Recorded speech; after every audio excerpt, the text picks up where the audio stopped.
I want to bring on Mark Levin, who is the author of Plunder and Deceit, Big Government's Exploitation of Young People and the Future, and, of course, talk radio host and, I believe, maybe possibly talk radio legend, Mark Levin. How are you, sir? Aren't you supposed to be a legend after you die, by the way? I'm doing great. How are you, my friend? Very good. All the rules are up for readjustment now, Mark, as you know. Yes. I read your book this weekend. It is you're I mean, you know this. You're wicked smart. I had to use my dictionary a couple of times. But I want to start with I think it's the entire premise of the book. The first line is one of the most powerful first lines of any book I've read. Can we simultaneously love our children but betray their generation and generations yet born? Yeah, I honestly think if people think about it, no, you can't. I mean, and I go into some detail, philosophical and practical, in the first chapter, just to lay the foundation for the book to get the attention of people who are our age and our generation. You love your children, you'll love your grandchildren, you'll do anything for them. You'll go broke for them, you'll take a bullet for them if you truly love them. I mean, that's the purpose of life, isn't it? To have children and to make sure that they carry on humanity. And yet, when we talk about government policies or the next generation, it's like they don't exist. And I get into what I think the psychosis is there. And then on the other hand, we have young people, and by the way, I'm not talking about 12-year-olds. We have 20, 25, 40-year-olds who say that they distrust authority and the status quo and governmental officials, and yet they vote for all three of them.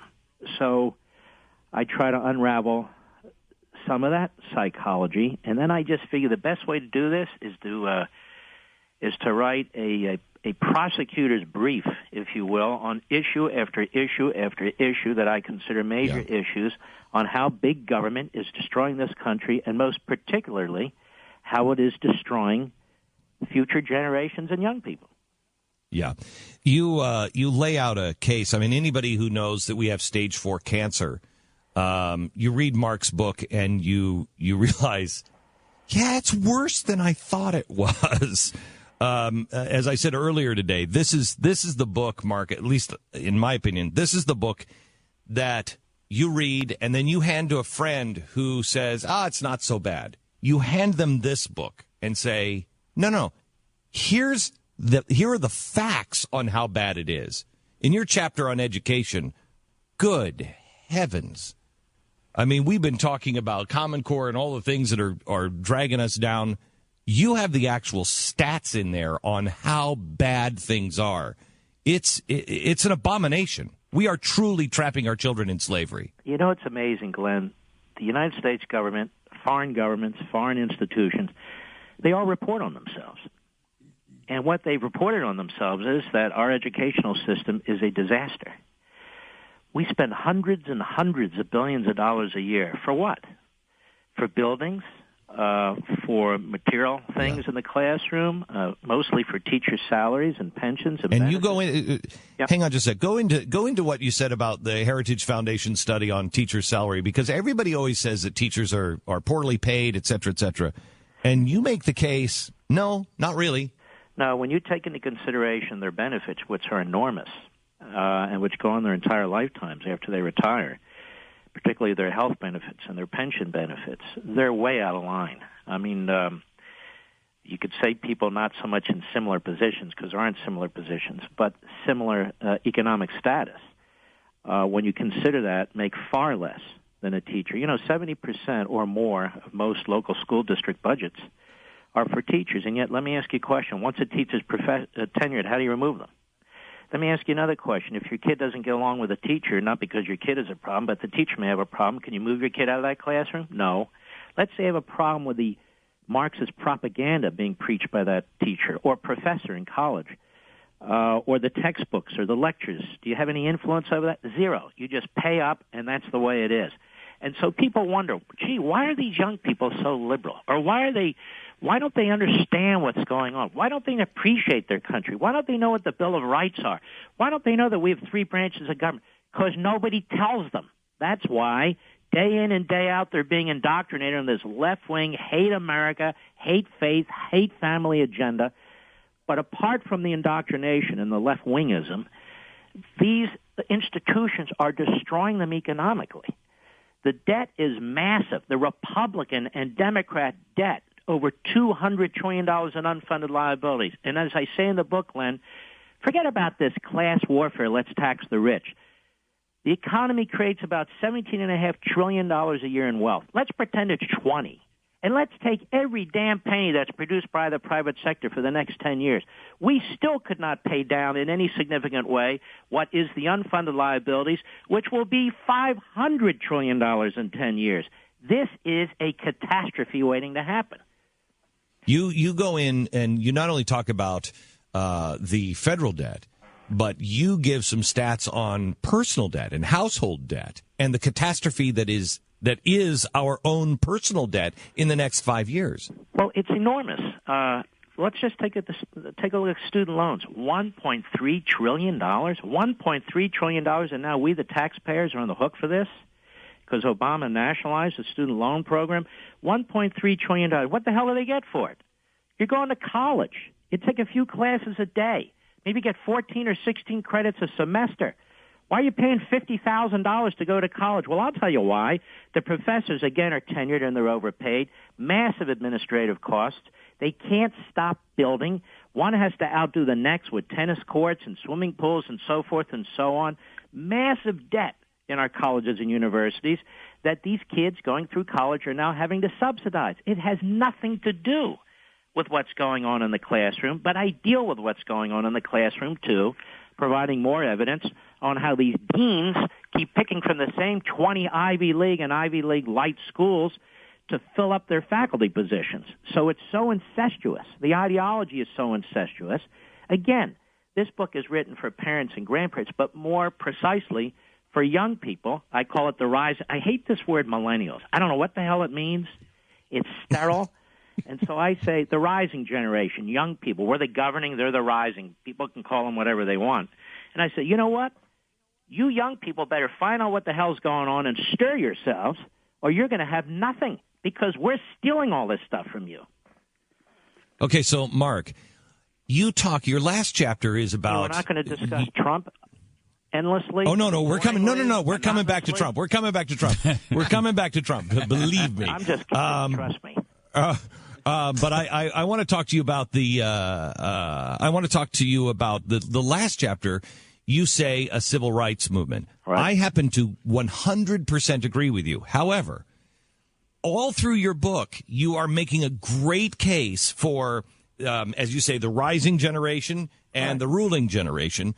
But the problem is, as you point out in your book, the vast majority of both of those are so apathetic and undereducated and uninvolved and willing to just go along. How does this change? All right, listen to me. I mean this. There are literally tens of millions of us who are concerned about what's going on in this country.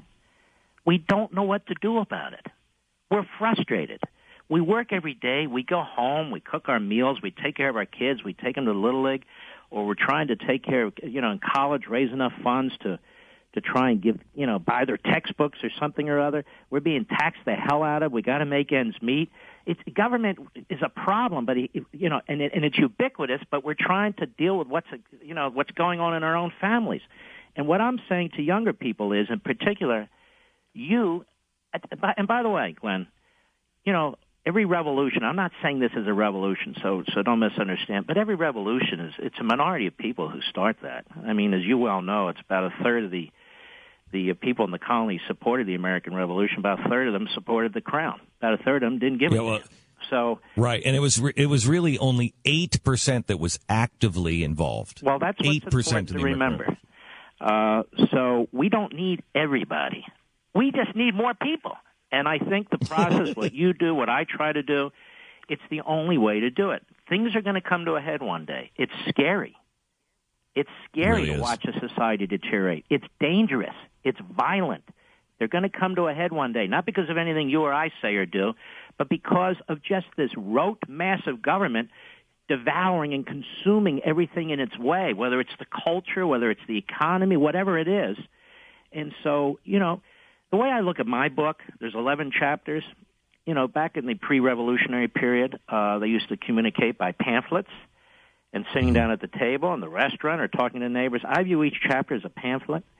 I mean, they come together into a book, and then I say at the end, like I said in the Liberty Amendments, what I think we need to do from a governmental perspective, but from a, hey, let's wake up America perspective. I am sick and tired of Al Sharpton telling me what a civil right is. I am sick and tired of the left. Every one of their agenda item is camouflaged as a civil right. Global warming is now a civil right. Income equality is a civil right. No, it's not. That's left-wing kookism. A civil right is about liberty.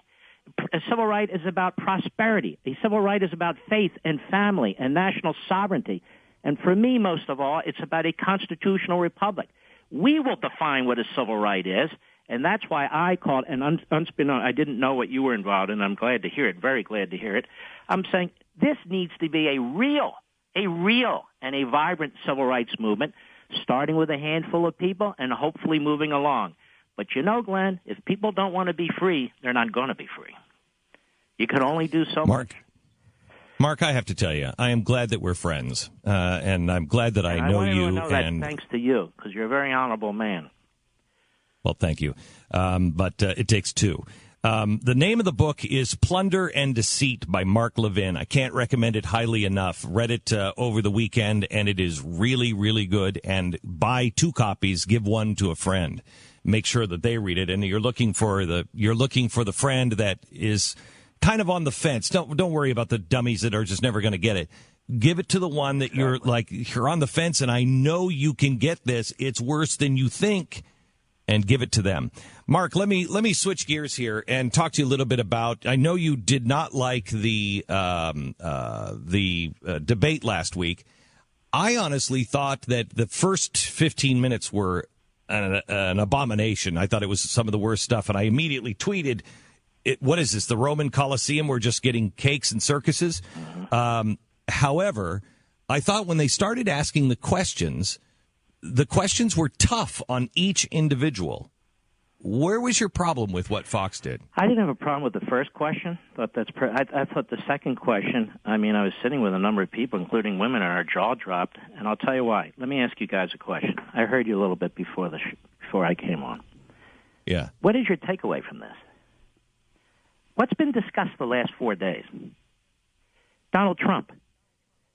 Oh, do you support Donald Trump? Oh, you know what he said about women? You know what? This country's going to hell, damn it. This is the Republican primary process, not the Fox News Megyn Kelly primary process. It's not about taking sides. I didn't come out and say I support Donald Trump. I don't know who I'm going to support. People can infer who I like. I'm a conservative. Now, that said, when moderators take up 1/3 of 2 hours, when we have 10 candidates there, they average 6 minutes each. We talk about informing the American people. Oh, great, they got 24 million people. Well, what the hell did they see? You know what? If a corporation wants to jack up its ratings, to sell it to their advertisers, and endlessly, day after day over the weekend says, we had 24 million viewers. Great, that may have been your objective. It wasn't my objective. I'm not saying throw softballs, but for God's sakes, we got massive issues going on here. Oh, they did opposition research. They want to catch these guys in contradictions. Okay, we can deal with that in the Democrat-Republican debate. We're trying to sort out which conservative we want, whether in fact they are conservatives. And we didn't find out a damn thing we didn't know going into this. Now, I got to talk about Megyn Kelly's menstrual cycle now? Now, who causes this stuff? This is a joke. But tell me what you really believe. Throw some passion behind this, Mark. Well, I think it's outrageous. Now people are sending me clips where she interviewed with Howard Stern, where they were talking about her husband's genitalia. I mean, come on. Now, who created the atmosphere for this? Question number 2 created the atmosphere for this. Really? Well, I have a lot more questions I would have liked them to answer. Not that I'm the genius, the king of debates. But I was thinking before they started, 2 hours, 10 people, how are they going to get all this in? Well, they weren't going to get all of it in. They had no intention of getting all of it in. And if they're going to push their pro-abortion agenda, they didn't ask anything about pro-life. It was all pro-abortion, pro-abortion. I'm just saying, yes, I was disappointed. I didn't like it. The New York Times liked it, and the CNN liked it. and it wasn't just me, it's people I'm sitting with who are not necessarily as conservative as I am. We got nothing out of this. And you know what else was interesting? They waited on Ted Cruz for 40 minutes, and then they asked him some question. Did God speak to you? I said, the hell? If I had been Ted Cruz, I would have said, where are you getting these jackass questions from? Did God speak to me? Why don't you ask me a question, Chris, or somebody? But anyway, I know I wasn't impressed at all. We're getting some of that. I got that feel. Mark Levin, the name of the book is Plunder and Deceit. Buy it. It's at bookstores everywhere. Mark, as always, it's good to talk to you. Thanks, sir. God bless you, brother. Be safe. You too. Bye-bye.